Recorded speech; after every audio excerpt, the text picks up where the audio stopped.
Hey everybody, it's Aaron from WPKB, and in this video we're going to start going through the display settings in Easy Social Share buttons. What you'll need to do once you're in your WordPress dashboard is obviously come down to the settings area and click on display settings. It'll start off in the display options area and just the basic display settings first. They're all pretty straightforward. We've already gone through some of them in a previous video. The first thing that you can see here is where you want the buttons to display. At the moment we've only got them showing on posts and pages. You can also show them on media pages and lists of articles such as search results, archive pages like categories and tags, and so on. You can also choose if you want to display in the post excerpt. To do that, click on this checkbox and then choose if you want them at the top or the bottom. We're just going to turn that off for now. I don't want the buttons to be displaying in the post excerpt at this time.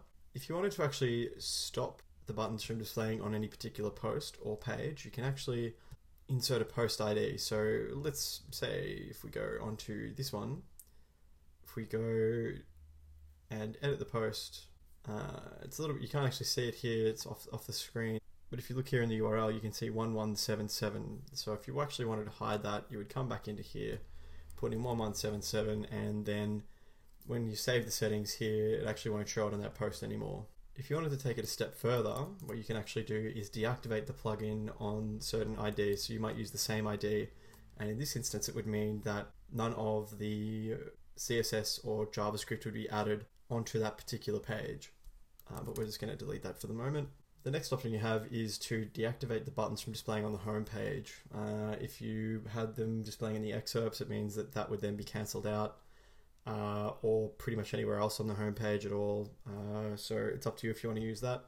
And then after that, if you didn't want to actually load the plugin styles on the home page, you would just simply check this box. But for most people who've got a pretty standard looking website, like your more conventional style of WordPress blog or article based website, you probably still want to load that on the home page, so we're not going to touch that. The next settings that we have are more or less about e-commerce solutions and forums and so on. So you can see here we have WooCommerce. So if you've got a shop on your website set up with WooCommerce and you wanted to actually display the buttons after the price on the product page and so on, you can use any of these settings to configure it as you see fit.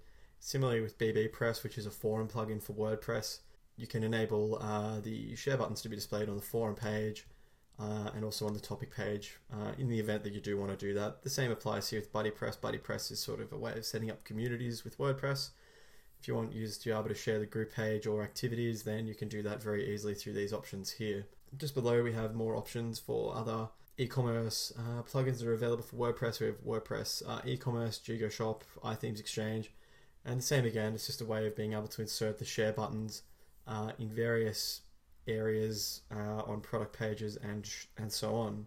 Once you're done making changes in here though, if you've made any at all, just make sure you hit update settings. And that brings us to the end of this video. So if you have any questions about what we've covered, please feel free to ask in the comments below. Otherwise, hit subscribe for more.